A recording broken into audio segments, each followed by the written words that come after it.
الشیطان الرجیم بسم اللہ الرحمن الرحیم وَكَذَلِكَ مَكَّنَّا لِيُوسُفَ فِي الْأَرْضِ وَكَذَلِكَ مَكَّنَّا لِيُوسُفَ فِي الْأَرْضِ يَتَبَوَّأُ مِنْهَا حَيْثُ يَشَاءُ نُصِيبُ بِرَحْمَتِنَا مَن نَّشَاءُ وَلَا نُضِيعُ أَجْرَ الْمُحْسِنِينَ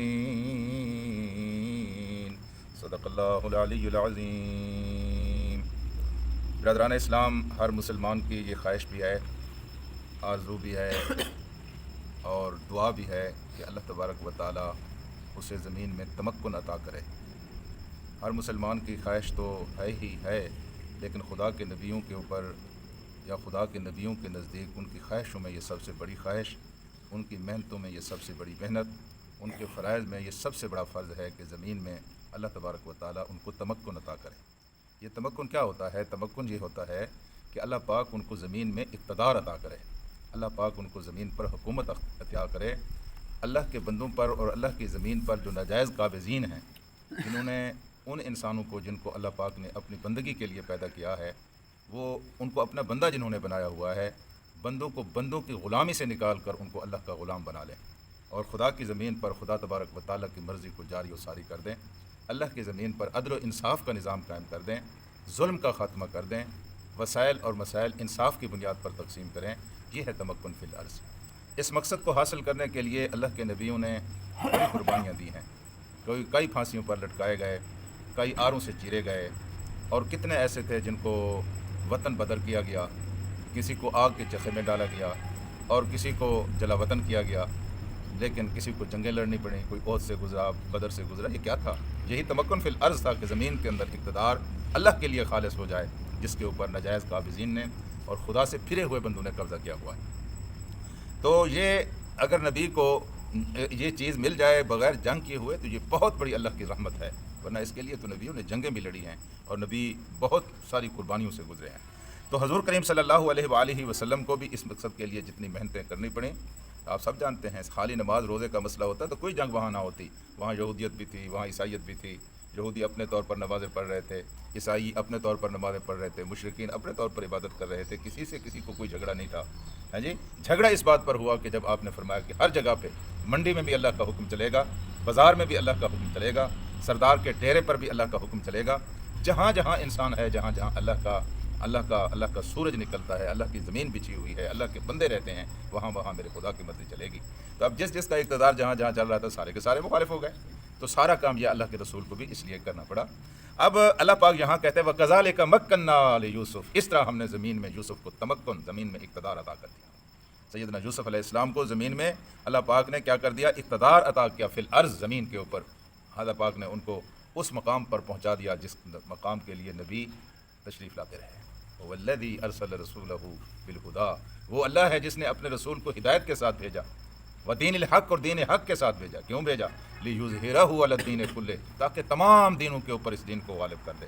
اللہ اپنے نبیوں کو اس لیے بھیجتا ہے، اور سیدنا یوسف علیہ السلام یہاں اس مقام تک پہنچ چکے ہیں، اور پھر فرمایا کہ يَتَبَوَّأُ مِنْهَا حَيْثُ يَشَاءُ، وہ کوئی نوکری نہیں تھی جو یوسف علیہ السلام نے مانگی تھی، وہ بادشاہت تھی، وہ تمکن فی الارض تھا، جس کی دلیل یہ ہے کہ یتبوأ من حیث یشاء، جہاں وہ چاہتے تھے وہاں وہ چلے جاتے تھے، کسی سے پوچھنے کی ان کو ضرورت نہیں تھی، کسی کو بتانے کی ان کو حاجت نہیں تھی، کسی کے سامنے رپورٹ پیش کرنے کے وہ محتاج نہیں تھے، وہ بالکل مکمل طور پر یہ بادشاہ تھے۔ اللہ پاک نے ان کو بادشاہی عطا کر دی، اور پھر انہوں نے اس بادشاہی کو اس طور پر کر کے دکھایا کہ جس طرح وہ خود حسین تھے، ان کا طرز حکومت بھی اس طرح کا حسین اور خوبصورت تھا۔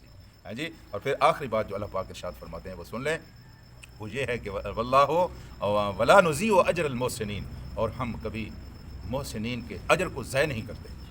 یہ محسنین کیا ہوتے ہیں؟ دیکھیے، اسلام میں تین چیزیں ہیں، آپ سمجھ لیں، کیونکہ ہم سب کا ذاتی معاملہ ہے یہ۔ ایک ہوتا ہے اسلام، اور ایک ہوتا ہے ایمان، اور ایک ہوتا ہے احسان۔ اسلام کہتے ہیں ظاہری طور پر اپنے سر کو جھکا دینا، اپنے جسم کو جھکا دینا، اپنے اعضاء کو جھکا دینا اللہ کے سامنے۔ جو بظاہر اللہ تبارک و تعالیٰ کے احکام کو مان رہا ہے وہ مسلمان ہے، اللہ کی بات کو مانتا ہے وہ مسلمان ہے، نماز پڑھتا ہے وہ مسلمان ہے۔ لیکن اس سے بڑی چیز جو اس اسلام کو خوبصورت مضبوط بناتی ہے وہ ہے ایمان۔ اس کا تعلق ظاہر کی بجائے اندر سے زیادہ ہے۔ کہ جس چیز کو آپ نے اختیار کیا ہوا ہے آپ کا دل اس کی تصدیق کرتا ہے. آپ نے نماز پڑھی ہے، ظاہر آپ نے سجدے دیے ہیں، رکوع کیے ہیں، آپ کا اندر کیا اللہ تعالیٰ کے سامنے جھکا ہوا تھا اور جھکا ہوا ہے؟ جس بات کو آپ زبان سے کہہ رہے ہیں آپ کا دل اس کی تصدیق کر رہا ہے. یہ ہے ایمان. پہلے کو مسلم کہتے ہیں، دوسرے کو مومن کہتے ہیں.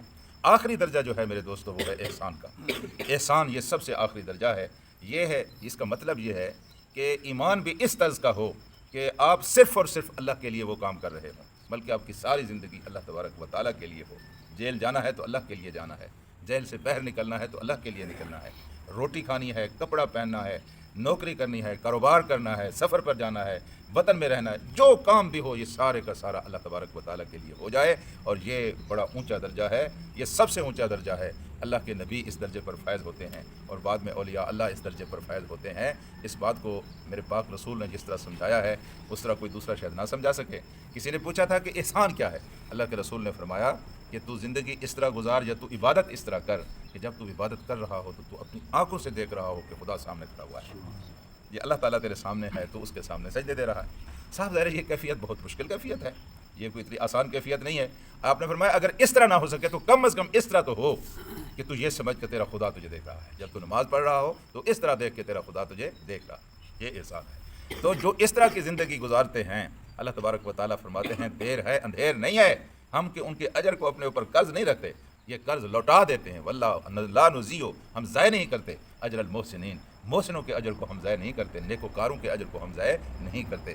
جس صبر کے ساتھ اور جس مظلومیت کے ساتھ سیدنا یوسف علیہ السلام نے اس آخری درجے پر رہ کر زندگی گزاری، دیکھیے پھر اللہ تبارک و تعالیٰ نے ان کو وہ عزت عطا فرمائی جو ان کے دور تک، ان کے خاندان تک، اس زمانے تک محدود نہیں تھی. کہاں محمد رسول اللہ صلی اللہ علیہ وسلم کا دور اور کہاں حضرت یوسف کا دور، درمیان میں کتنے نبی آئے، لیکن آج ہم یوسف علیہ السلام کے تذکرے کو اس طرح پڑھتے اور سنتے ہیں گویا کوئی ہمارے دور کے یہ حضرت صاحب تھے اور ہمارے دور کا کوئی قصہ تھا. یہ اللہ پاک نے ان کو عزت عطا فرمائی. تو پھر حضرت یوسف علیہ السلام نے اس تمکن فی الارض کا حق بھی ادا کیا. جی اللہ سے دعا کرتے ہیں کہ اللہ ہمیں قرآن کو سمجھنے اور اس پر عمل کرنے کی توفیق عطا کرے. اللہم صلی